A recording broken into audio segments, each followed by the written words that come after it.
Great হলে তারেক রহমানকে রাজকীয় সংবর্ধনা। প্রধানমন্ত্রী লি কিয়াংয়ের সঙ্গে বৈঠকে 13টি সমঝোতা সই। বিএনপি সরকারের সঙ্গে কাজে আগ্রহী চীন। বেইজিংয়ে বিনিয়োগ কার্যালয় খোলার ঘোষণা ঢাকা।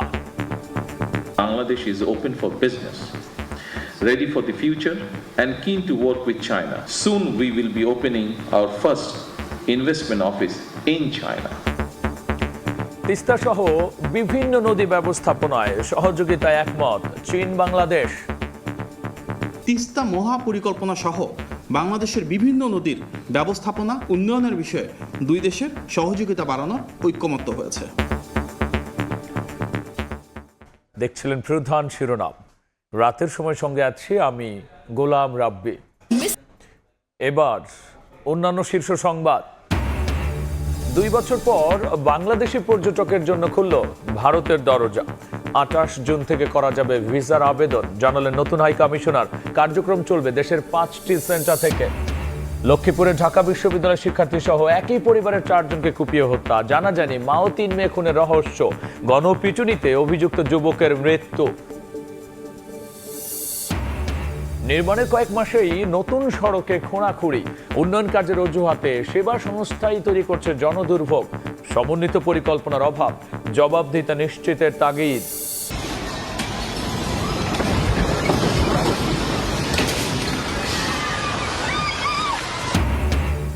ভয়াবহ ভূমিকম্পে ধ্বংসস্তূপ ভেনেজুয়েলার কারাকাস। মৃত্যু ছাড়িয়েছে 150, কয়েক হাজার প্রাণহানির শঙ্কা। জাপানেও শক্তিশালী কম্পন। এবং লিও মেসিকে প্রশংসায় ভাসালেন নেইমার। সংশয় কাটিয়ে বিশ্বকাপে ফিরতে পেরে আনন্দিত ব্রাজিল পোস্টার বয়। নিয়মিত মাঠে নামার আশা।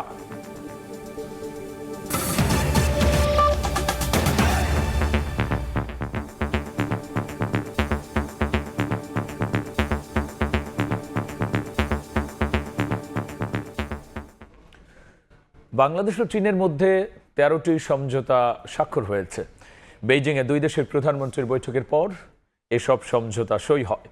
এর আগে তারেক রহমান ঐতিহাসিক গ্রেট হল অব দ্য পিপলে পৌঁছালে চীনের প্রধানমন্ত্রী উষ্ণ অভ্যর্থনা জানান বাংলাদেশের সরকার প্রধানকে। পরে প্রধানমন্ত্রীর উপদেষ্টা মাহাদি আমিন জানান দ্বিপাক্ষিক বৈঠক ফলপ্রসূ হয়েছে। বিএনপি সরকারের সঙ্গে কাজ করতে দৃঢ়ভাবে আগ্রহ প্রকাশ করেছে চীন। বেইজিং থেকে বিস্তারিত জানাচ্ছেন আহমেদ সালিহিন। বেইজিংয়ে চীনের প্রধানমন্ত্রীর উষ্ণ অভ্যর্থনায় সিক্ত বাংলাদেশের প্রধানমন্ত্রী তারেক রহমান। বৃহস্পতিবার স্থানীয় সময় বিকেল 5টায় রাষ্ট্রীয় অতিথি ভবন থেকে মোটর শোভাযাত্রায় তারেক রহমান বেইজিংয়ের ঐতিহাসিক গ্রেট অফ পিপলে পৌঁছালে চীনের প্রধানমন্ত্রী তাকে স্বাগত জানান। তারেক রহমানকে লাল গালিচা দিয়ে অভিবাদন মঞ্চে নিয়ে যান দেশটির প্রধানমন্ত্রী লি কিয়াং। চীনের সশস্ত্র বাহিনীর সুসজ্জিত একটি চৌকস দলের সালাম গ্রহণ করেন প্রধানমন্ত্রী। এ সময় দুদেশের জাতীয় সঙ্গীত বাজানো হয়। প্রধানমন্ত্রী তারেক রহমানকে অভিবাদন জানিয়ে তোপধ্বনি দেওয়া হয়। পরে দুই প্রধানমন্ত্রী সশস্ত্র বাহিনীর প্যারেড পরিদর্শন করেন। এরপর বৈঠক শেষে দুই প্রধানমন্ত্রীর উপস্থিতিতে বাংলাদেশ ও চীনের মধ্যে বিভিন্ন ক্ষেত্রে সহযোগিতা বিষয়ক 13টি সমঝোতা সই হয়। পরে এ নিয়ে সংবাদ সম্মেলন করে প্রধানমন্ত্রীর প্রেস উইং। জানানো হয় তারেক রহমানের নেতৃত্ব এবং সুশাসনের উপর চীনের পূর্ণ আস্থা রয়েছে বলে জানিয়েছেন চীনা প্রধানমন্ত্রী। দ্বিপাক্ষিক বৈঠকে লি কিয়াং গণপ্রজাতন্ত্রী বাংলাদেশ সরকারের মাননীয় প্রধানমন্ত্রী উদ্দেশ্যে উনি ফার্ম সাপোর্ট এবং বলেছেন যে প্রাইম মিনিস্টার তারেক রহমানের লিডারশিপ এবং গভর্নেন্সের প্রতি পিপলস রিপাবলিক অফ চায়নার ফুল সাপোর্ট ওনার প্রতি আছে। প্রধানমন্ত্রীর উপদেষ্টা মাহাদি আমিন জানান বৈঠক ফলপ্রসূ হয়েছে। বিএনপি সরকারের সঙ্গে কাজ করতে দৃঢ়ভাবে আগ্রহ প্রকাশ করেছে চীন। নির্বাচিত সরকার হিসাবে মাননীয় প্রধানমন্ত্রী জনাব তারেক রহমানের নেতৃত্বাধীন বিএনপি সরকারের সাথে দৃঢ়ভাবে একসাথে কাজ করার জন্য অনেক শক্তিশালী আগ্রহ প্রকাশ করেছে। আমাদের ব্রিক্সে সম্পৃক্ততার বিষয়ে আলোচনা হয়েছে এবং ব্রিক্সে বাংলাদেশের সংযুক্ত হওয়ার ক্ষেত্রে ওনারা ইতিবাচক ভূমিকা রাখবেন সেটি বলেছেন। মায়ানমারের সাথে যদি কোনো ডায়ালগ করার প্রয়োজন হয়, স্পেশালি রোহিঙ্গা রিপ্যাট্রিয়েশন বা প্রত্যাবাসনের জন্য, যেটা আমরা সবসময় বলছি যে ভলান্টারি, সেফ এবং ডিগনিফাইড রিপ্যাট্রিয়েশন চাই, সেক্ষেত্রে চীন বলেছে তারা ফ্যাসিলিটেট করতে চায়। চীন সফরের শেষ দিন শুক্রবার চীনা প্রেসিডেন্ট শি জিনপিং এর সঙ্গে সাক্ষাৎ করবেন প্রধানমন্ত্রী তারেক রহমান। আহমেদ সালেহিন, সময় সংবাদ, বেইজিং, চীন। এসব বিষয় নিয়ে বিস্তারিত আলোচনার জন্য স্টুডিওতে যুক্ত হয়েছেন সহকর্মী হাসান ওয়ালি। যাচ্ছি তার কাছে। ওয়ালি, আমরা চীনে প্রধানমন্ত্রীর যে সফর সেটি নিয়ে রিপোর্ট দেখছিলাম, সেক্ষেত্রে শুরুতেই যদি সমঝোতা স্মারক বা চুক্তি যা হচ্ছে সেগুলো নিয়ে আলোচনায় আসি। আপনি জানেন যে আজকে চতুর্থ দিন প্রধানমন্ত্রী তারেক রহমানের চীন সফরের এবং বেইজিংয়ের আজকে দ্বিতীয় দিন, এবং পুরো সময়টা জুড়ে কিন্তু তিনি রাষ্ট্রীয় বিভিন্ন মন্ত্রী, উচ্চ পর্যায়ের যারা কর্মকর্তা রয়েছেন তাদের সঙ্গে যেমন বৈঠক করছেন, আজকে প্রধানমন্ত্রীর সঙ্গে বৈঠক করেছেন চীনা প্রধানমন্ত্রীর সঙ্গে। এছাড়াও কিন্তু তিনি নানা বেসরকারি সংস্থা, ব্যবসায়ী তাদের সঙ্গেও কিন্তু বৈঠক করছেন। আপনি যেমনটি বলছিলেন, আজকে চীনা প্রধানমন্ত্রীর সঙ্গে বৈঠক হয়েছে প্রধানমন্ত্রী তারেক রহমানের, এবং সেখানে কিন্তু 13টি সমঝোতার স্বাক্ষর সেটি হচ্ছে, এবং সেগুলো নিয়ে কিন্তু আগে থেকেই আলোচনা ছিল। এবং যেভাবে আসলে উষ্ণ অভ্যর্থনার মধ্য দিয়ে তারেক রহমানকে বরণ করে নিয়েছেন চীনা প্রধানমন্ত্রী, এবং গার্ড অব অনার থেকে শুরু করে লাল গালিচা সব কিছু মিলিয়ে এটি কিন্তু আসলে একটি আলোচনার বিষয়বস্তুতে পরিণত হয়েছে। যে বাংলাদেশকে প্রেস উইংয়ের কর্মকর্তা প্রধানমন্ত্রীর উপদেষ্টারাও কথা বলেছে, তারাও কিন্তু বলছে যে তারা যে পরিমাণে আশা করেছেন তার চেয়েও বেশি অভ্যর্থনা আসলে প্রধানমন্ত্রীকে দেওয়া হয়েছে। আমরা যদি একটু দেখি, আজকে 13টি সমঝোতা স্বাক্ষর অনুষ্ঠিত হয়েছে, এবং বেশ কিছু বিষয় নিয়ে সেটি কিন্তু আসলে গণমাধ্যম থেকে শুরু করে আইটি, ব্যবসা বাণিজ্য নানান ক্ষেত্রে কিন্তু আসলে এই সমঝোতাগুলো হয়েছে। সেখানে উষ্ণ অভ্যর্থনা যেটি বলছিলেন যে প্রধানমন্ত্রীকে দেওয়া হয়েছে, এবং প্রধানমন্ত্রীর উপদেষ্টা হুমায়ুন কবির তিনি বলেছেন যে তারেক রহমানের নেতৃত্বের উপর চীনের পূর্ণ আস্থা রয়েছে, সেটি চীনা প্রধানমন্ত্রী তার বক্তব্যে বলেছেন। তিনি পরবর্তীতে প্রেস ব্রিফিংয়ে জানিয়েছেন। একই সঙ্গে প্রধানমন্ত্রীর রাজনৈতিক উপদেষ্টা মাহাদি আমিন তিনি বলেছেন যে বিএনপি সরকারের সঙ্গে কাজ করতে চায় চীন, অর্থাৎ সেটি তিনি বলেছেন যে নির্বাচিত সরকারের তার প্রতি পুরোপুরি আস্থা রয়েছে চীনা সরকারের, এবং বিএনপি সরকারের সঙ্গে চীন কাজ করতে চায়, তেমনটি কিন্তু আসলে তিনি বলেছেন। এছাড়াও কিন্তু আসলে আজকে আরও দুটি প্রোগ্রাম, বড় ধরনের প্রোগ্রামে প্রধানমন্ত্রী অংশ নিয়েছেন। আমরা যদি দেখি যে আজকে এই যে দ্বিপক্ষীয় বৈঠক অনুষ্ঠিত হচ্ছে, এর আগেই কিন্তু আসলে ব্যবসায়ীদের সঙ্গে বৈঠক করেছেন প্রধানমন্ত্রী তারেক রহমান, যেটি বিডা এবং বাংলাদেশ দূতাবাসের যৌথ আয়োজনে সেই ইনভেস্টমেন্ট ফোরামে আলোচনার সভায় যোগ দিয়েছেন প্রধানমন্ত্রী। সেই প্রতিবেদনটি দেখব। চীন সফরে ব্যস্ত সময় পার করছেন প্রধানমন্ত্রী তারেক রহমান। বিনিয়োগ ও কর্মসংস্থান বাড়ানো সহ বিভিন্ন ইস্যুতে সংশ্লিষ্টদের সঙ্গে একের পর এক বৈঠক করছেন তিনি। বৃহস্পতিবার স্থানীয় সময় সকালে বাংলাদেশ ইনভেস্টমেন্ট ফোরামের সভায় যোগ দেন তারেক রহমান। দীর্ঘদিনের বিশ্বস্ত বন্ধু চীনের সঙ্গে কাজ করতে বাংলাদেশের আগ্রহ তুলে ধরেন তিনি। বলেন, ব্যবসা ও বিনিয়োগ পরিবেশ নিয়ে প্রস্তুত Bangladesh. Bangladesh is undergoing a monumental economic and governance transformation. We are at a critical point of our journey, and I clearly say that Bangladesh is open for business, ready for the future, and keen to work with China, one of our long-standing and trusted friends. ব্যবসায়ীদের নিবিড় সেবা নিশ্চিতে দ্রুতই চীনে বিনিয়োগ কার্যালয় চালুর ঘোষণা দেন সরকার প্রধান। To demonstrate our commitment, my government has taken up a rigorous 180 days action plan. The government is about to start a new licensing approval process, which will allow new businesses to start operation in Bangladesh in less than 15 days. Today, I am also happy to announce that soon we will be opening our first investment office in China. Our objective is simple. Chinese investors should not have to wait until they arrive in Bangladesh to receive support. এর আগে cherry, hander, চায়নাটেক্স সহ বেশ কিছু বড় উদ্যোক্তা প্রতিষ্ঠান প্রধানের সঙ্গেও বৈঠক হয় প্রধানমন্ত্রীর। এছাড়া সরকার প্রধানের সঙ্গে সাক্ষাৎ করেন চায়না কমিউনিস্ট পার্টি সিপিসির আন্তর্জাতিক বিভাগের প্রধান লিউ হেইজিং। এ সময় বাংলাদেশ চীন মৈত্রী হাসপাতাল নির্মাণে দেশটিকে সহায়তার আহ্বান জানান প্রধানমন্ত্রী। বিএনপি এবং সিপিসির মধ্যে সই হয় একটি সমঝোতা স্মারকও। নির্বাচনী প্রতিশ্রুতিতে তারেক রহমান আগেই বলেছিলেন, ক্ষমতায় গেলে ভঙ্গুর অর্থনীতিকে ঘুরে দাঁড়ানোর জন্য বিদেশি বিনিয়োগ আনবেন তার দেশে।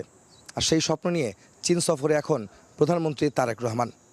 এখানে এসে বেশ কয়েকটি বৈঠকে অংশ নিয়ে সরকার এবং তাদের দেশের ব্যবসায়ীদের সঙ্গে আলোচনা করেছেন তিনি। বলেছেন, বিদেশি বিনিয়োগের জন্য বাংলাদেশ প্রস্তুত। একই সঙ্গে চীন সরকারের পক্ষ থেকেও আশ্বাস পাওয়া গেছে, দেশে নতুন বিনিয়োগ আসবে বিদেশ থেকে। আহমেদ সালেহীন, সময় সংবাদ, চীন, বেইজিং। আমরা প্রতিবেদনটি দেখছিলাম। আমি শুরুতে যেমনটি বলছিলাম যে সরকারের নানা কর্মকর্তা মন্ত্রীদের বাইরেও ব্যবসায়ীদের সঙ্গে তারা যাতে করে বাংলাদেশে বিনিয়োগ করতে আগ্রহী হয় সেই বিষয়ে আসলে একটি প্রোগ্রামে অংশ নিয়েছিলেন প্রধানমন্ত্রী। তিস্তা সহ দেশের বিভিন্ন নদী ব্যবস্থাপনায় বাংলাদেশ চীন ঐকমত্য হয়েছে। বেইজিং সফরে তারেক রহমানের সঙ্গে দেশটির পানি সম্পদ মন্ত্রী বৈঠকের পর এ কথা জানান প্রধানমন্ত্রীর উপদেষ্টা। দেখব সেই প্রতিবেদনটি। ত্রয়োদশ জাতীয় সংসদ নির্বাচনে বিএনপির প্রতিশ্রুতির অগ্রাধিকারে ছিল তিস্তা মহাপরিকল্পনার বাস্তবায়ন। সরকার গঠনের পর চীনের সহযোগিতায় এই কার্যক্রম এগিয়ে নিতেও আলোচনা চলছে বাংলাদেশ সরকারের। বৃহস্পতিবার বেইজিংয়ে স্থানীয় সময় সকালে রাষ্ট্রীয় অতিথি ভবনে প্রধানমন্ত্রীর সঙ্গে বৈঠক করেন দেশটির পানি সম্পদ মন্ত্রী। আলোচনা হয় দ্বিপাক্ষিক বিভিন্ন বিষয়ে। গ্রহণের পর মাননীয় প্রধানমন্ত্রীর চীনে চতুর্থ ও বেইজিংয়ে দ্বিতীয় দিনের কর্মসূচির বিস্তারিত তুলে ধরতে সংবাদ সম্মেলন করে প্রেস উইং, যেখানে তিস্তা সহ দেশের বিভিন্ন নদী ব্যবস্থাপনায় চীন বাংলাদেশ ঐক্যমত্য হয়েছে বলে জানান প্রধানমন্ত্রীর উপদেষ্টা মাহাদি আমিন। উচ্চ পর্যায়ে সে বৈঠকে তিস্তা মহাপরিকল্পনা সহ বাংলাদেশের বিভিন্ন নদীর ব্যবস্থাপনা, বন্যা ঝুঁকি মোকাবেলা, নদী খনন, নদী ভাঙন রোধ, সেচ ও নৌ নেভিগেশন সহ বিভিন্ন সম্পৃক্ত বিষয়ে উন্নয়নের বিষয়ে দুই দেশের সহযোগিতা বাড়ানোর ঐক্যমত্য হয়েছে। চীনের সরকারি ও বেসরকারি খাত থেকে বাংলাদেশে বিনিয়োগের আশ্বাস পাওয়া গেছে বলেও জানান প্রধানমন্ত্রীর উপদেষ্টা মাহাদি আমিন। বিনিয়োগের পরিমাণটা আমরা এখন নির্ধারণ করিনি, স্বাভাবিকভাবে ওনারা কাজ করবেন, কাজ করে তারপরে জানাবেন। অবশ্যই এখানে বিনিয়োগের ক্ষেত্রে একটা ইন্টারেস্টিং ডাইনামিক যেটা চীনের ক্ষেত্রে প্রযোজ্য, অনেক ওদের স্টেট অর্গানাইজেশন রয়েছে, স্টেট রান এন্টারপ্রাইজ রয়েছে, অর্থাৎ সরকারি প্রতিষ্ঠান, কিন্তু তারা বিভিন্ন দেশে বিনিয়োগ করতে পারে। এই ধরনের প্রতিষ্ঠানগুলো ইতিমধ্যে আশ্বস্ত করেছে তারা বাংলাদেশকে প্রাধান্য দেবে বিনিয়োগের ক্ষেত্রে। বেশ কিছু বেসরকারি প্রতিষ্ঠান রয়েছে, তারাও বাংলাদেশে নতুনভাবে ইনভেস্টমেন্ট করতে যাচ্ছে, কারণ এখন একটা পলিটিক্যাল স্টেবিলিটি রয়েছে এবং আমাদের যে বাজেট রয়েছে সেই বাজেটটাকে ওনারা ইতিবাচকভাবে নিয়েছেন। পররাষ্ট্র উপদেষ্টা হুমায়ুন কবির বলেন, বিনিয়োগের অবারিত সুযোগ এবং বন্ধুত্বপূর্ণ সম্পর্ক আরও উচ্চতর পর্যায়ে নিতেই প্রধানমন্ত্রীর এই সফর। You can see the attraction that Bangladesh government is pulling here in Beijing and the attraction that its Prime Minister has on actually projecting and opening up opportunities and strengthening the relation between Bangladesh and China and taking it to new heights. বিকেলে চীনের প্রধানমন্ত্রী লি কিয়াং এর সঙ্গে সাক্ষাৎ করবেন তারেক রহমান। সেখানে 2টি চুক্তি ও 15টি সমঝোতা স্মারক স্বাক্ষরের কথা রয়েছে সরকার প্রধানের। আহমেদ সালেহিন, সময় সংবাদ, চীন। ওয়ালি, সেক্ষেত্রে আমরা পরপর দুটো রিপোর্ট দেখলাম। আমরা যদি আলোচনায় আসি, ফার্স্ট ইনভেস্টমেন্ট ফোরামের যে আলোচনা, অর্থাৎ ব্যবসায়ীদের সঙ্গে বিনিয়োগ বাড়ানোর যে আলোচনা হচ্ছে, সেখানে মূল আলোচনা কি ছিল?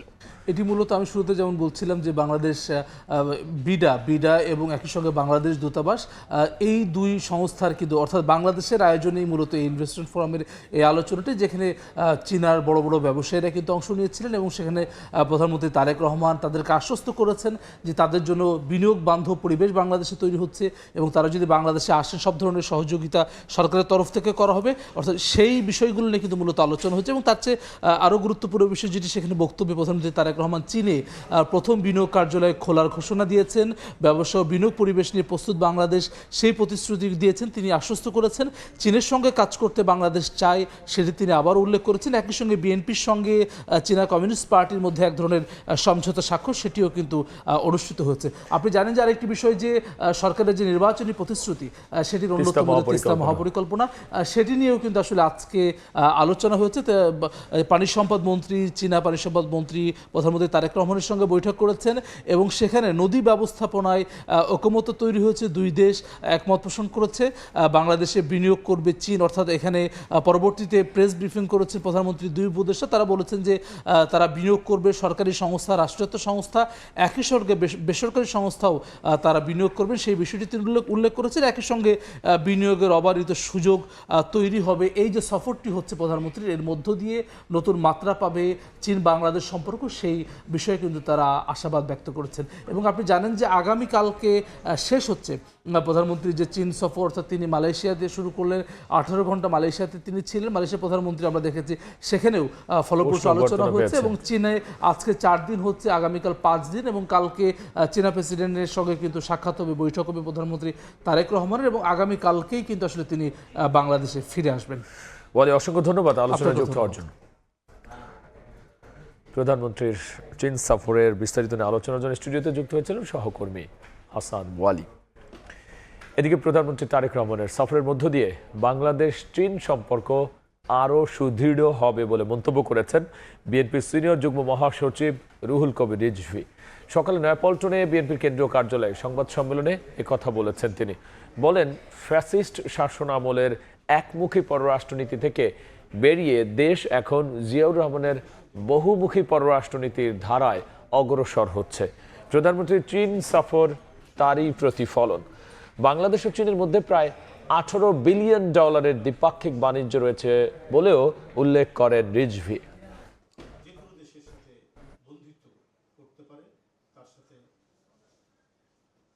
চীন এমন একটি দেশ যারা অন্য তার আশেপাশের কোনো দেশের আভ্যন্তরীণ রাজনীতির বিষয়ে কখনোই হস্তক্ষেপ করে না। বাংলাদেশ যে কোনো দেশের সাথে বন্ধুত্ব করতে পারে, তার সাথে অর্থনৈতিক, সামাজিক নানা সম্পর্ক গড়ে তুলতে পারে, সাংস্কৃতিক সম্পর্ক গড়ে তুলতে পারে। জিয়াউর রহমানের এই যে বহুমুখী পররাষ্ট্রনীতি যে গ্রহণ করেছিলেন, আমরা সেটারই আবার বহিঃপ্রকাশ দেখছি। সেই পিতার পথ ধরেই তার পুত্র জনাব তারেক রহমান এগিয়ে যাচ্ছেন।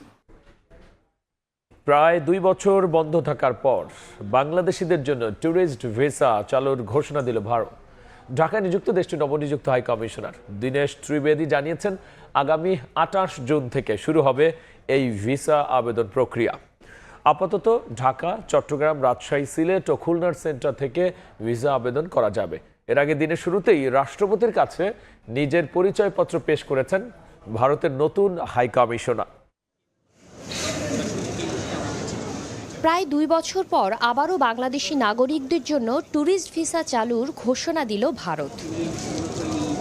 দুপুরে রাজধানীর যমুনা ফিউচার পার্কে ভারতীয় ভিসা আবেদন কেন্দ্র পরিদর্শন করেন নবনিযুক্ত হাই কমিশনার দীনেশ ত্রিবেদী। সেখানে ভিসা প্রত্যাশী বাংলাদেশিদের সঙ্গে কথা বলেন তিনি, খোঁজ নেন তাদের ভোগান্তি ও প্রত্যাশার বিষয়ে।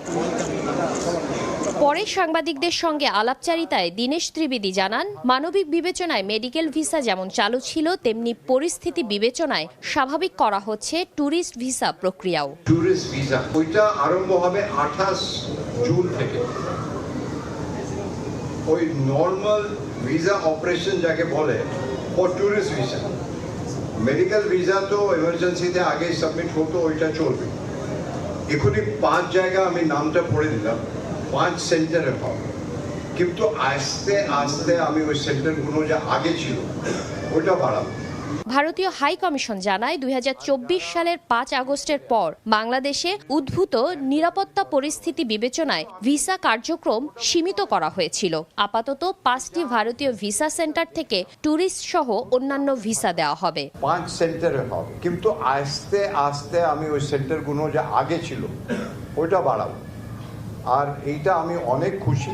এর আগে কূটনৈতিক আনুষ্ঠানিকতার স্বার্থে বঙ্গভবনে যান দীনেশ ত্রিবেদী। এ সময় তাকে গার্ড অব অনারে স্বাগত জানায় প্রেসিডেন্ট গার্ড রেজিমেন্ট। পরে রাষ্ট্রপতি মোহাম্মদ শাহাবুদ্দিনের কাছে আনুষ্ঠানিকভাবে পরিচয়পত্র পেশ করেন ভারতের নতুন হাই কমিশনার।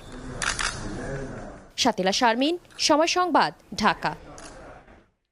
এবার ফিফা বিশ্বকাপের খবর।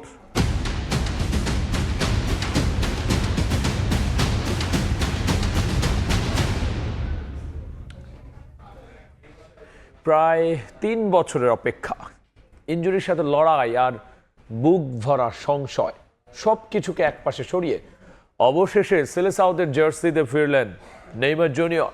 স্কটল্যান্ডের বিপক্ষে ম্যাচের 76 মিনিটে যখন তিনি মাঠে নামলেন, মায়ামির হার্ড রক স্টেডিয়াম তখন রূপ নিয়েছিল এক টুকরো ব্রাজিলে। ম্যাচ শেষে তাই আবেগ ধরে রাখতে না পেরে কান্নায় ভেঙে পড়েন 34 বছর বয়সী এই তারকা। প্রশংসায় ভাসিয়েছেন মেসিকে। মায়ামির হার্ড রক স্টেডিয়ামে তখন সাম্বার ছন্দ। স্কটল্যান্ডের রক্ষণভাগ ভেঙে চুরমার করে দিচ্ছেন ভিনিসিয়াস জুনিয়র আর ম্যাথিউস কুনিয়া। 3-0 ব্যবধানের জয়ে গ্রুপ সি এর শীর্ষস্থান নিশ্চিত করে মাঠ ছাড়ছে সেলেসাওরা। কিন্তু সব ছাপিয়ে এই ম্যাচের গল্পটা হয়ে থাকলো অন্য একজনের। ম্যাচের ঘড়িতে তখন ৭৬ মিনিট। ফোর্থ অফিসিয়াল সাবস্টিটিউশনের বোর্ডটা তুলতেই পুরো স্টেডিয়াম এক ঝটকায় দাঁড়িয়ে গেল। দীর্ঘ ৯৮০ দিন পর ব্রাজিলের সেই চিরচেনা ১০ নম্বর জার্সি গায়ে মাঠে নামলেন নেইমার জুনিয়র। ২০২৩ সালের অক্টোবরে উরুগুয়ের বিপক্ষে এসিএল ইনজুরির সেই দুঃস্বপ্ন, একের পর এক অস্ত্রোপচার আর কদিন আগের কাফ ইনজুরি, সব বাধা পেরিয়ে এই মুহূর্তটার জন্যই অপেক্ষা করছিল ফুটবল বিশ্ব। ফিরতে পেরে দারুণ লাগছে। আমি সত্যি খুব আনন্দিত। আসলে আমি বেশ আবেগপ্রবণ হয়ে পড়েছি। রেফারির শেষ বাঁশি বাজার পর আমি শুধু আমার পরিবারের দিকে তাকাচ্ছিলাম। সবাই জানে এটা কতটা কঠিন একটা লড়াই ছিল। তারা খুব কাছ থেকে আমার কষ্টটা দেখেছে। জাতীয় দলের হয়ে আরও একটা বিশ্বকাপ খেলাটাই ছিল আমাদের লক্ষ্য, আর আমি সেটা পেরেছি। মাঠে কাটানো ১৪ মিনিটে নেইমারের প্রতিটা টাচেই গ্যালারি থেকে এসেছে চিৎকার। আর ম্যাচ শেষের বাঁশি বাজতেই ক্যামেরা যখন তার উপর জুম করলো, দেখা গেল এক অন্যরকম দৃশ্য। আবেগের বাঁধ ভেঙে চোখের জল মুছছেন ৩৪ বছর বয়সী তারকা। কার্লোর আস্থার প্রতিদান দিয়ে নেইমার জানালেন তিনি এখন পুরোপুরি প্রস্তুত। শারীরিকভাবে আমি এখন বেশ ভালো আছি। গত কয়েকটা দিন খুব পরিশ্রম করেছি। প্রায় ৩০ দিনের মতো আমি মাঠের বাইরে ছিলাম, যার মধ্যে ২৫ দিনই কেটেছে ফিটনেস নিয়ে কাজ করতে। তাই আমি ভালো শেপে আছি। অবশ্যই আমি আরো বেশি সময় মাঠে খেলতে চাই, তবে সেটা কোচের সিদ্ধান্তের ওপর নির্ভর করছে। মেসি মাঠে দুর্দান্ত, মাঠের বাইরেও সে দারুণ একজন মানুষ। সে আমার খুব কাছের বন্ধু। সে জানে আমি তাকে কতটা ভালোবাসি এবং পছন্দ করি। টিনেজার থেকে ৩৪ বছরের অভিজ্ঞ সেনানী নেইমারের ক্যারিয়ারে চোটের আঘাত হয়তো অনেক প্রাপ্তি কেড়ে নিয়েছে, কিন্তু কেড়ে নিতে পারেনি তার ফুটবল সত্তাকে। কিংবদন্তিদের মঞ্চে নিজের জায়গাটা আরো উঁচুতে নিয়ে যেতে নেইমার ফিরেছেন আর জানিয়েছেন তিনি ফুরিয়ে যাননি। নিয়ন মোহাইমেন, সময় সংবাদ। এদিকে গ্রুপ পর্বের শেষ ম্যাচ খেলতে ইকুয়েডরের বিপক্ষে রাত ২টায় মাঠে নামছে ৪ বারের বিশ্ব চ্যাম্পিয়ন জার্মানি। ম্যাচের আগেই ৭-৭ ড্র বার্লিনে। এই মুহূর্তে সেখানে আছেন সহকর্মী বিটু বড়ুয়া। জার্মানি ম্যাচের আগে জার্মানদের অবস্থা জানতে সরাসরি যুক্ত হচ্ছে তার সঙ্গে। আর মাত্র কয়েক ঘন্টা পরেই মার্কিন যুক্তরাষ্ট্রের নিউ ইয়র্কের ম্যাটলাইফ স্টেডিয়ামে মুখোমুখি হচ্ছে ইকুয়েডর এবং পরাশক্তি জার্মানি। তবে জার্মানির এই ম্যাচটা নিয়ে যতটা না জার্মানরা নির্ভর রয়েছে, বিশেষ করে জার্মানিতে যেসব ফুটবল প্রেমিকরা রয়েছেন এবং ফুটবল সমর্থকরা রয়েছেন, তারা কিন্তু এই ম্যাচটিকে নিয়ে তাদের মধ্যে তেমন একটা উত্তেজনা বিরাজ করছে না। কারণ হচ্ছে ইতিমধ্যেই নকআউট পর্ব নিশ্চিত করেছে জার্মানি। তবে এই ম্যাচটি জার্মানির জন্য যতটা না আসলে হালকাভাবে নেয়ার ম্যাচ, তার চেয়ে বেশি কঠিন হচ্ছে ইকুয়েডরের জন্য। এই দলটিকে আজকে জার্মানিকে জিততেই হবে, অর্থাৎ জার্মানিকে আজকে পরাজিত করতেই হবে। ড্র করলেও চলবে না, জিততেই হবে।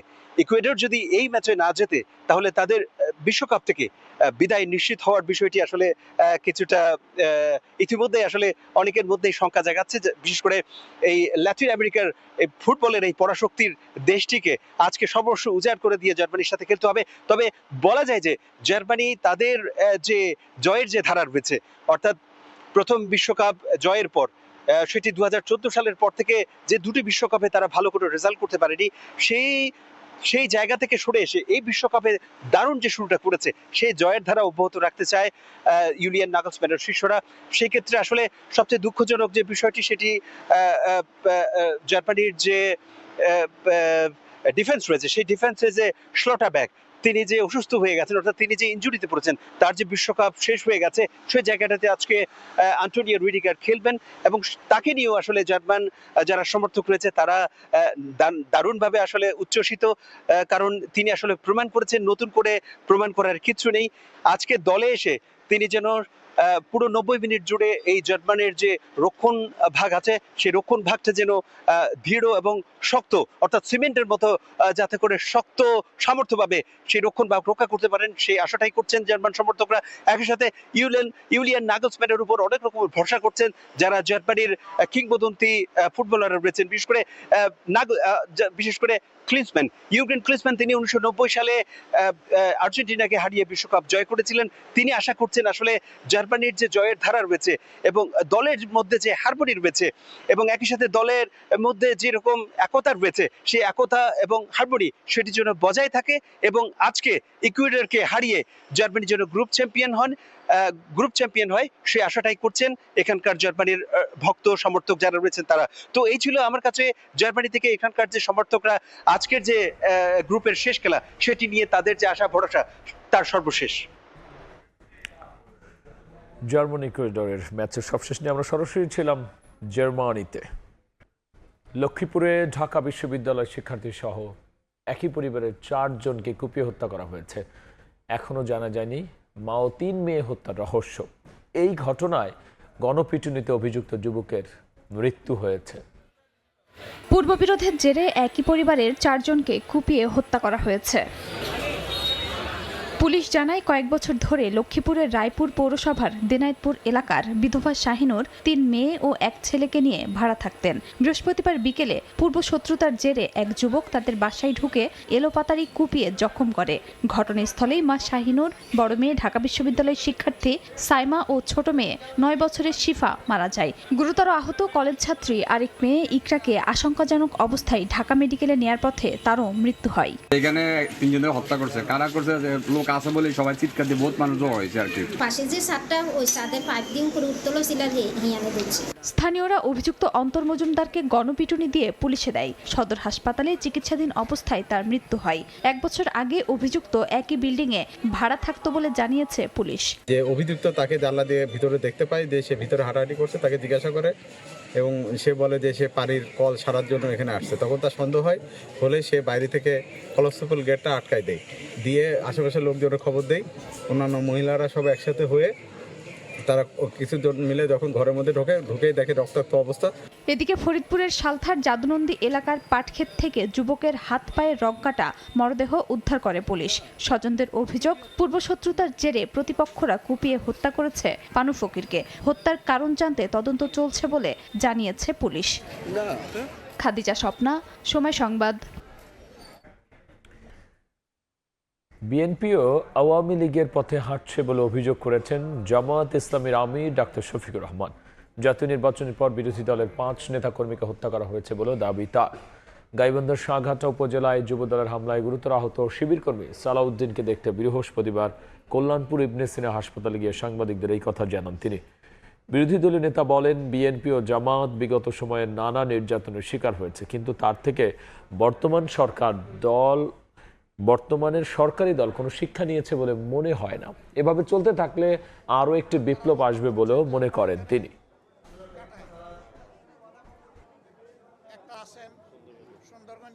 নির্বাচনের পরে এইভাবে কর্তৃত্ব নিতে গিয়ে সরকারি দল এবং প্রতিহিংসা মিটাতে গিয়ে পর্যন্ত আমাদের 5 জন মানুষকে তারা খুন করেছে। মানুষ হিসাবে একটুও চিন্তা করব না আমরা এই হিংস্র পাশবিক রাজনীতির অবসান চাই। বর্তমান সরকারি দলও নির্যাতিত হয়েছে, জুলুমের শিকার হয়েছে। তাহলে কি আমাদের কোনো শিক্ষা হলো না? শিক্ষা যদি না হয়ে থাকে তাহলে জুলাইয়ের মতো জুলাই বারবার রিপিট করতে থাকবে। মেহেরপুরের সীমান্ত দিয়ে 7 জনকে পুষিনের চেষ্টা করেছে ভারতীয় সীমান্তরক্ষী বাহিনী বিএসএফ। ভোরে গাংনীর শহরতলা সীমান্তের কাঁটাতারের বেড়া খুলে বেশ কয়েকজন নারী পুরুষকে বাংলাদেশে ঠেলে দেওয়ার চেষ্টা করে বিএসএফ। এ সময় বিজিবি ও স্থানীয়রা বাধা দিলে ভারতীয় কাঁটাতারের কাছে ফিরে যেতে বাধ্য হয় তারা। 7 জনের মধ্যে 1 নারী রয়েছেন। এদিকে পুশিন ঠেকাতে দেশের অন্যান্য সীমান্ত সতর্ক অবস্থানে রয়েছে বিজিবি। তাদের সঙ্গে পাহারা দিচ্ছেন স্থানীয় বাসিন্দারা। 5টার সময় দেখছি ওই লোকগুলো আসছে, আসার পরে তারপরে পার করার চেষ্টা করে, আমরা বাধা দিই, তারপর ওদের ভিতরে রেখে আসি। মিডিয়ার ভাইয়েরা এবং পাবলিকরা আটকে রাখি, দেখি যে 6 জন পুরুষ 1 জন নারী আটকানোর পরে জনগণ ওঠার পরে সকাল 8টার সময় জনগণের চাপ দেখি এবং বিজিবির চাপ দেখি, তারা ভারতের বিএসএফ উঠি নেয়। এরা 10 জন আসছিল, কোথায় 3 জন চলে গেছে বলতে পারছি না, আর 7 জন এখানে ছিল। ঠিক আছে, রাত বেলা 8টার সময় তারা তুলে চলে গেছে ইন্ডিয়ান। পুশিনের তথ্য নিয়ে পশ্চিমবঙ্গের মুখ্যমন্ত্রীর অসত্য বক্তব্যকে উস্কানি হিসেবে দেখছেন আন্তর্জাতিক সম্পর্ক বিশ্লেষকরা। তাদের মতে পুশিন ইস্যু জিয়ে রেখে আসন্ন পঞ্চায়েত নির্বাচনে ফায়দা নিতে চায় বিজেপি। উস্কানিতে তাই পা না দিয়ে সতর্ক থাকার পরামর্শ তাদের। আমি 10,000 বের করেছি, আমার কাছে 12টা হোল্ডিং সেন্টারে আরো 1800 অপেক্ষা করছে। ডেলি ওপারে পাঠাচ্ছি, ধরো আর বিএসএফ কে দাও। ভারতের পশ্চিমবঙ্গ থেকে 10,000 অনুপ্রবেশকারীকে বাংলাদেশে ফেরত পাঠানো হয়েছে। রাজ্যটির মুখ্যমন্ত্রী শুভেন্দু অধিকারীর এমন দাবিকে ঘিরে শুরু হয়েছে নতুন বিতর্ক। এত সংখ্যক মানুষকে কিভাবে চিহ্নিত করা হলো, কি প্রক্রিয়া তাদের সীমান্ত দিয়ে পার করা হলো এবং এ বিষয়ে কেন্দ্রীয় সংস্থা কিংবা সীমান্তরক্ষী বাহিনীর কোনো আনুষ্ঠানিক তথ্য কেন সামনে আসছে না তা নিয়ে চলছে আলোচনা সমালোচনা। বিজিবি বলছে 21 মে থেকে 25 জুন পর্যন্ত 83টি পুশিং চেষ্টা প্রতিরোধ করেছে বিজিবি। 650-এর বেশি মানুষকে ঠেলে পাঠানোর চেষ্টা রুখে দিয়েছে বাংলাদেশ। প্রবেশ করতে দেয়া হয়নি একজনকেও। আন্তর্জাতিক বিশ্লেষকদের মতে সীমান্ত, নাগরিকত্ব এবং অনুপ্রবেশের ইস্যু পশ্চিমবঙ্গের রাজনীতিতে দীর্ঘদিন ধরেই গুরুত্বপূর্ণ। শুভেন্দুর অসত্য দাবিতে উল্টো উস্কানি দেখছেন বিশ্লেষকরা। মনে করি না এর মধ্যে সত্যতা আছে। এখন প্রশ্ন আসতে পারে যে কেন তিনি এটি বলছেন তার অভ্যন্তরীণ রাজনৈতিক হিসাব। ভারতের দিক থেকে উস্কানিও থাকতে পারে এখানে। এবং আপনি জানেন যে আমাদের প্রধানমন্ত্রী এই মুহূর্তে চীন সফর করছেন, এটিও নানান ধরনের সমালোচনা, নানান ধরনের আলোচনা ভারতে রয়েছে, নানান ধরনের ক্যালকুলেশন তারা করছেন, নানান ধরনের ইকুয়েশন তারা আঁকছেন। কাজে সেই অবস্থায় বাংলাদেশ সরকার হয়তো বা কোনো এই উস্কানির কোনো ফাঁদে হয়তো বা পা দিতে চাইছে না, এবং তারা চাইছে যে এটাকে যেভাবে ম্যানেজ করার অফিসিয়ালি ফর্মালি বর্ডার লেভেলে সেভাবে ম্যানেজ করা। সামনে পঞ্চায়েত নির্বাচন, সে পর্যন্ত বিজেপি পুশিং ইস্যু জিয়ে রাখতে চায় বলে মনে করেন এই সাবেক রাষ্ট্রদূত। পশ্চিমবঙ্গ বিজেপি বিশেষ করে এইটাকে বজায় রাখবে। সামনে তাদের পঞ্চায়েত নির্বাচন আছে, তো পঞ্চায়েত নির্বাচনে তারা এখন চাচ্ছে, এখন তো তৃণমূল পঞ্চায়েত নিয়ন্ত্রণ করছে, কাজে তারা চাচ্ছে যে এই ধারাটা বজায় রেখে যদি পঞ্চায়েত নির্বাচন পর্যন্ত তারা যেতে পারে তাহলে তারা পঞ্চায়েত নির্বাচনে জয়লাভ করতে পারবে, এবং সেটা হলে রাজনৈতিকভাবে তাদের জন্য খুবই একটা শক্তিশালী জায়গা তৈরি হবে। পঞ্চায়েত নির্বাচন, রাজ্য নির্বাচন, এই দুটো নির্বাচনে ফলাফল তারা নিয়ে যেতে চাচ্ছে আগামী লোকসভা ইলেকশন। প্রকৃত পরিস্থিতি তুলে ধরতে সরকারকে স্বচ্ছতার সাথে তথ্য উপস্থাপনের পরামর্শ দিচ্ছেন বিশ্লেষকরা। তাদের ভাষ্য, এসব ঘটনা দীর্ঘমেয়াদে দুই দেশের জন্য ভালো কিছু বয়ে আনবে না। এই যে এসকেলেট করছে এই ধরনের মন্তব্য, আমি মনে করি এটা কিন্তু আসলে বাংলাদেশ ভারত সম্পর্কের জন্য দীর্ঘমেয়াদে এটা ক্ষতিকর হবে। বুলবুল রেজা, সময় সংবাদ, ঢাকা। নতুন রাস্তা নির্মাণের কয়েক মাস যেতে না যেতেই আবারও শুরু হয় কাটাকাটি। কখনো পানি, আবার কখনো গ্যাস, কখনো বা বিদ্যুৎ, আবার কখনো ইন্টারনেট কেবল বসানোর নামে ভেঙে ফেলা হয় কোটি কোটি টাকা ব্যয়ে নির্মিত নতুন সড়কও। এ বিষয়ে বিস্তারিত জানবো রাইদুল ইসলাম শুভ রিপোর্টে।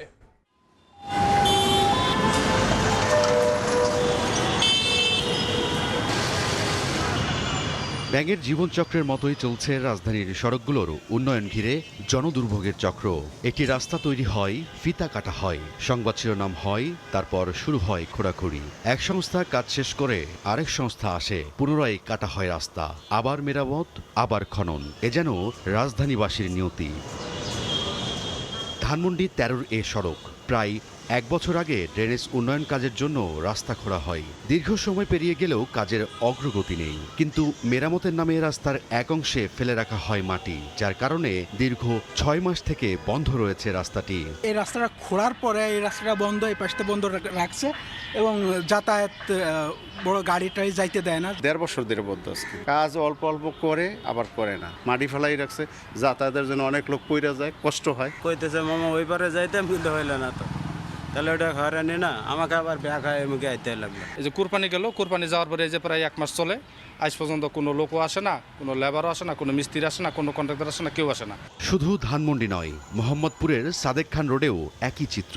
প্রায় 6 মাস আগে ড্রেনের পাইপ বসানোর কাজ শুরু হয়, এখনও পুরো এলাকা স্বাভাবিক হয়নি।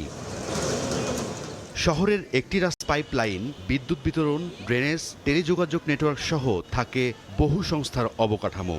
বিশেষজ্ঞদের মতে সমন্বিত পরিকল্পনা না থাকাই জনদুর্ভোগের কারণ। হাত জোর করে বলছি, বাংলাদেশের উন্নয়ন কখনোই তার প্রক্রিয়ার মধ্যে জনদুর্ভোগকে প্রাধান্য দিয়ে সময় নির্ভরতায় করা হয় না। মানুষের মূল্যবান যাতায়াত সময়ের ক্ষতি, তার জনস্বাস্থ্যের ক্ষতি, বায়ু দূষণ, জলদূষণের ক্ষতি এবং শিশুসহ বয়োবৃদ্ধসহ সকলের স্বাস্থ্যগত ক্ষতি, এই সমস্তগুলো ক্ষতি একত্রিত করলে ওই প্রকল্পের খরচ 5 গুণ হয়ে দাঁড়াবে। খোঁড়া রাস্তার কারণে শুধু যানজটই তৈরি হয় না, অর্থনীতিবিদদের মতে যানজটে নষ্ট হওয়ার সময়ও একটি অর্থনৈতিক ক্ষতি। একজন কর্মজীবী মানুষ প্রতিদিন অতিরিক্ত 30 মিনিট থেকে 1 ঘন্টা রাস্তায় কাটালে বছরে শত শত ঘন্টা উৎপাদনশীল সময় হারিয়ে যায়। রাস্তা শুধু চলাচলের মাধ্যম নয়, এই সড়ক ঘিরে গড়ে ওঠে দোকানপাট। তাই বারবার খোঁড়াখুড়িতে ক্ষতিগ্রস্ত হয় ব্যবসারও। এত ক্ষতির হিসাব কি পৌঁছাচ্ছে না কর্তৃপক্ষের কানে? তাহলে দায় কার? ঠিকাদার নাকি সরকারের বিভিন্ন দফতরের? নগর বিশেষজ্ঞদের মতে অনেক ক্ষেত্রে দায় একক নয়। পরিকল্পনা প্রণয়ন, প্রকল্প অনুমোদন, বাস্তবায়ন ও তদারকি প্রতিটি ধাপেই জবাবদিহিতা প্রয়োজন। শুধুই মোহবিষ্টতার মধ্যে দিয়ে মানুষের সামনে একটা জাদু দেখায় অর্থ উপার্জনের অবলম্বন ছাড়া কিছু মনে করে না। সমন্বয় করে একই কাজ বারবার না করার প্রবণতা থেকে সরে আসা, এই তিনটিকে গুরুত্ব দিয়ে সমস্ত কাজ পরিচালনায় সিটি কর্পোরেশন এবং সেবা সংস্থাকে বাধ্য করলেই আমরা বড় ধরনের গুণগত পরিবর্তন দেখব। কোটি কোটি টাকার রাস্তা, অসংখ্য মানুষের সময় এবং প্রতিদিনের দুর্ভোগ। উন্নয়ন কি নাগরিক জীবনে সহজ করছে নাকি আরও কঠিন? রায়দুল ইসলাম শুভ, সময় সংবাদ, ঢাকা। দিনাজপুরে গোসল করতে নেমে নদীতে ডুবে একই পরিবারের 3 নারীর মৃত্যু হয়েছে। এদিকে সিরাজগঞ্জে পানিতে ডুবে 2 শিশু এবং জয়পুরহাটে আরেক শিশুর মৃত্যু হয়েছে। এই ঘটনায় পরিবারে নেমে এসেছে শোকের ছায়া। নদীতে গোসল করতে যাওয়াই কাল হলো। একই পরিবারের 3 নারীর মৃত্যুতে শোকাহত পুরো এলাকা।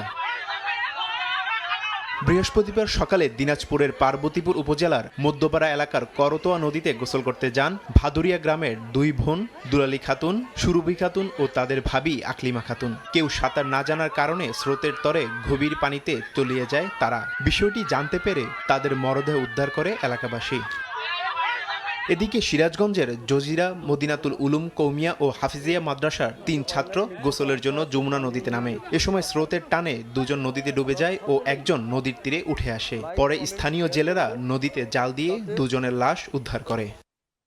জয়পুরহাটের খেতলালের ইকরগড়া গ্রামে পুকুরে গোসল করতে নামে জিহান নামে এক শিশুর মৃত্যু হয়েছে। এছাড়া জামালপুরে পানিতে ডুবে এক শিশুর প্রাণ গেছে।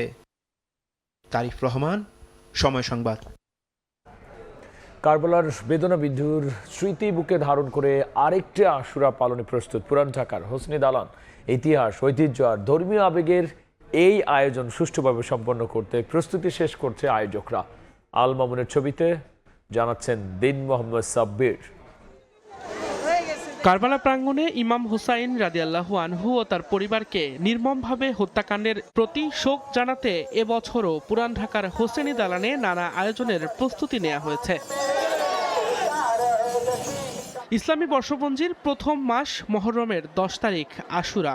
সে উপলক্ষে আগের দিন বৃহস্পতিবার হোসেনি দালানে ধর্মীয় অনুষঙ্গের পাশাপাশি নানা ঐতিহ্য পালিত হয়। বিশেষ করে তাজিয়া নির্মাণ ও প্রদর্শন, শোকের প্রতীকী আয়োজনের মধ্য দিয়ে নতুন প্রজন্মের কাছেও পৌঁছে দেওয়া হয় কারবালার ইতিহাস।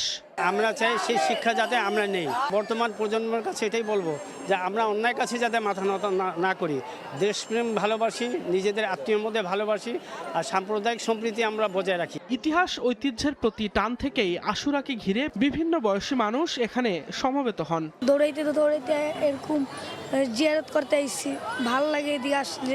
আমাদের পূর্বপুরুষ কইরা আসতেছে দেখা আমরাও এটা পালন করতেছি। গরিব মিসকিন দান করি, এই মানে খাওয়া দাওয়া করাই, এটাই বাস। আর নামে কোরআন শরীফ পড়ি, বাস এইগুলো আমরা করি, ইবাদত করি। এদিকে আশুরাকে কেন্দ্র করে নিরাপত্তা ব্যবস্থাও জোরদার করা হয়েছে। হোসেনি দালান ও আশপাশের এলাকায় বসানো হয়েছে 1/2 সিসিটিভি ক্যামেরা। হোসেনি দালানের প্রশাসনিক কর্মকর্তা জানান, আগত ভক্ত দর্শনার্থীদের সহায়তায় কাজ করছেন 100 স্বেচ্ছাসেবক। আইন শৃঙ্খলা বাহিনী এবং যত গোয়েন্দা সংস্থা আছে, তারপরে আমাদের স্বেচ্ছাসেবক বাহিনী উপরে দালানের উপরে গেটে, দুনো গেট প্রচুর আছে। আমরা নজর রাখি জিয়ারতদের সুযোগ সুবিধা, এন্ট্রান্স আউট সুন্দরভাবে কিভাবে দেওয়া যায় ওইভাবে। হোসেনি দালানকে ঘিরে নেওয়া হয়েছে বাড়তি নিরাপত্তা প্রস্তুতি। আশুরাকে কেন্দ্র করে নানান আচার অনুষ্ঠানের মধ্য দিয়ে শত শত বছরের পুরনো ইতিহাসকে নতুন প্রজন্মের কাছে পৌঁছে দিতে চান আয়োজকরা। দিন মোহাম্মদ সাব্বির, সময় সংবাদ, ঢাকা। প্রতিটি মানুষের জন্য চিকিৎসা সেবা সহজলভ্য করতে সরকার কাজ করছে বলে জানিয়েছেন সমাজ কল্যাণ মন্ত্রী ডাক্তার AZM জাহিদ হোসেন। দুপুরে রাজধানীর জাতীয় হৃদরোগ ইনস্টিটিউট ও হাসপাতালে জন্মগত হৃদরোগীদের আর্থিক অনুদান প্রদান অনুষ্ঠানে কথা বলেন তিনি। দেশের মানুষের জন্য সরকারের সকল কার্যক্রম উল্লেখ করে সমাজ কল্যাণ মন্ত্রী বলেছেন, মানবিক ও অন্তর্ভুক্তিমূলক বাংলাদেশ গড়ার লক্ষ্যে কাজ করছে সরকার। দুর্নীতির ব্যাপারে বিন্দুমাত্র ছাড় না দেওয়ার কথা জানিয়ে সব ক্ষেত্রে স্বচ্ছতা নিশ্চিতের সরকারের অবস্থান তুলে ধরেন তিনি। অনুষ্ঠানে স্বাস্থ্য প্রতিমন্ত্রী ডক্টর MA মুহিত বলেন, জনগণের পাশে থাকতে সরকারের মানবিক সহায়তার ধারা অব্যাহত থাকবে আগামীতেও। যাতে ধনী দরিদ্র কেউ এই দেশে চিকিৎসার অভাবে ফিরে না যায়, ধনী দরিদ্র কেউই যেন এদেশে চিকিৎসার অভাবে মৃত্যুবরণ না করেন, এই লক্ষ্য নিয়ে সুস্বাস্থ্যের বাংলাদেশ গড়ার স্বপ্ন নিয়ে আমরা কাজ করে যাচ্ছি। পয়সার জন্য মানুষের চিকিৎসা হবে না, আমাদের প্রধানমন্ত্রী এবং বর্তমান সরকার এটা বিশ্বাস করে না। পয়সার জন্য মানুষের পড়াশোনা আটকে যাবে এটা আমরা বিশ্বাস করি না, আমাদের প্রধানমন্ত্রী বিশ্বাস করে না। সো আমরা মানুষকে ওই পর্যায়ে মানুষের পাশে দাঁড়াতে চাই বর্তমান সরকার। সরকার ইজ ভেরি মাচ কমিটেড এই সমস্ত মানুষের পাশে দাঁড়ানোর, এবং আমরা আপনাদের সহযোগিতা চাই। সময় এবার দেশের বাইরের খবর। মাত্র ৩৯ সেকেন্ডের ব্যবধানে পরপর দুইবার শক্তিশালী ভূমিকম্পে কাঁপল ভেনেজুয়েলা। ৭.৫ ও ৭.২ মাত্রার ভূমিকম্পে রাজধানী কারাকাস সহ বিভিন্ন শহর ধ্বংসস্তূপে পরিণত হয়েছে। এখনো পর্যন্ত ১৬৪ জনের মৃত্যুর খবর নিশ্চিত করেছে কর্তৃপক্ষ। দেশটির পাশে দাঁড়ানোর ঘোষণা দিয়েছে যুক্তরাষ্ট্র। স্থানীয় সময় বুধবার দফায় দফায় কেঁপে ওঠে ভেনেজুয়েলার রাজধানী কারাকাস। প্রথমে ৭.২ মাত্রার শক্তিশালী ভূমিকম্প আঘাত হানে সান ফেলিপের কাছে। মানুষ বুঝে ওঠার আগে মাত্র ৩৯ সেকেন্ড পর ইউমারের কাছে আঘাত হানে আরও শক্তিশালী ৭.৫ মাত্রার ভূমিকম্প। এর কম্পন প্রতিবেশী দেশ কলম্বিয়া, ব্রাজিল পরিবার আফটার শক রেকর্ড করা হয়েছে। ভূমিকম্পের প্রভাব সবচেয়ে বেশি পড়েছে রাজধানী কারাকাসে। বহু ভবন ধসে পড়ায় ধ্বংসস্তূপে পরিণত হয়েছে অনেক এলাকা। হতাহত হয়েছেন অনেকেই। ধ্বংসস্তূপের নিচে অনেকে আটকে পড়ায় মৃতের সংখ্যা আরও বাড়তে পারে বলে আশঙ্কা করা হচ্ছে। আমি কোনো মতে কাপড় পরে বের হওয়ার চেষ্টা করি। চারপাশের সব দেয়ালে ফাটল দেখা দিয়েছিল। আমরা যেভাবেই হোক দরজাটি খুলতে সক্ষম হই। চারদিকে এত ধুলো আর ধোঁয়া ছিল যে কিছুই দেখা যাচ্ছিল না। নিচে নেমে যা দেখলাম তা যেন কোনো ভয়ের সিনেমার দৃশ্য। ভূমিকম্পের পর থেকে অভিযান শুরু করেছে উদ্ধারকর্মীরা। দেশ জুড়ে জরুরি অবস্থা জারি করেছেন ভারপ্রাপ্ত প্রেসিডেন্ট। ক্ষয়ক্ষতি কমানোর জন্য বন্ধ ঘোষণা করা হয়েছে প্রধান আন্তর্জাতিক বিমানবন্দর। এছাড়াও শিক্ষা প্রতিষ্ঠানের পাশাপাশি বন্ধ রাখা হয়েছে মেট্রো ও রেল যোগাযোগ ব্যবস্থাও। এমনকি সতর্কতা হিসেবে অনেক ভবনের গ্যাস সংযোগ বন্ধ করে দেওয়া হয়েছে। ভেনেজুয়েলার পাশে দাঁড়ানোর ঘোষণা দিয়েছেন মার্কিন প্রেসিডেন্ট ডোনাল্ড ট্রাম্প। এছাড়া বিভিন্ন দেশ সহায়তার কথাও জানিয়েছে। মার্কিন ভূতাত্ত্বিক জরিপ সংস্থা USGS বলছে, প্রথম ভূমিকম্পের কেন্দ্র ছিল ক্যারিবীয় উপকূলের মোরন এলাকার পশ্চিমে। রাজধানী কারাকাস থেকে প্রায় ১৬৮ কিলোমিটার পশ্চিমে আঘাত হানা কম্পনটির গভীরতা ছিল ২২ কিলোমিটার। ঈশিতা আক্তার, সময় সংবাদ। এ পর্যায়ে শীর্ষ সংবাদ জানিয়ে দিচ্ছি আরও একবার।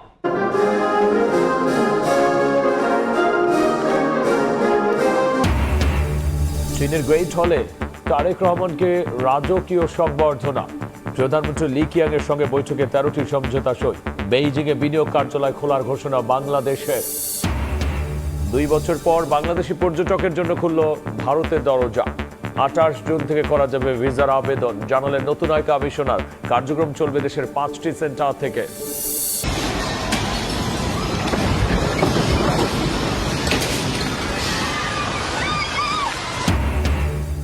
ভয়াবহ ভূমিকম্পে ধ্বংসস্তূপ ভেনেজুয়েলার কারাকাস।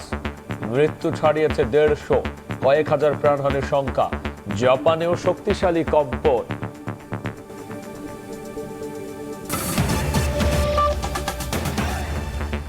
এই ছিল রাতের সময়। আপনারা জানেন বিশ্বকাপ ফুটবলের মহাযজ্ঞ সরাসরি সম্প্রচার করছে সময় টেলিভিশন, আর তাই দেখতে চোখ রাখুন সময়ের পর্দায়। এরপর দেখবেন সম্পাদকীয়। সঙ্গেই থাকুন সময়।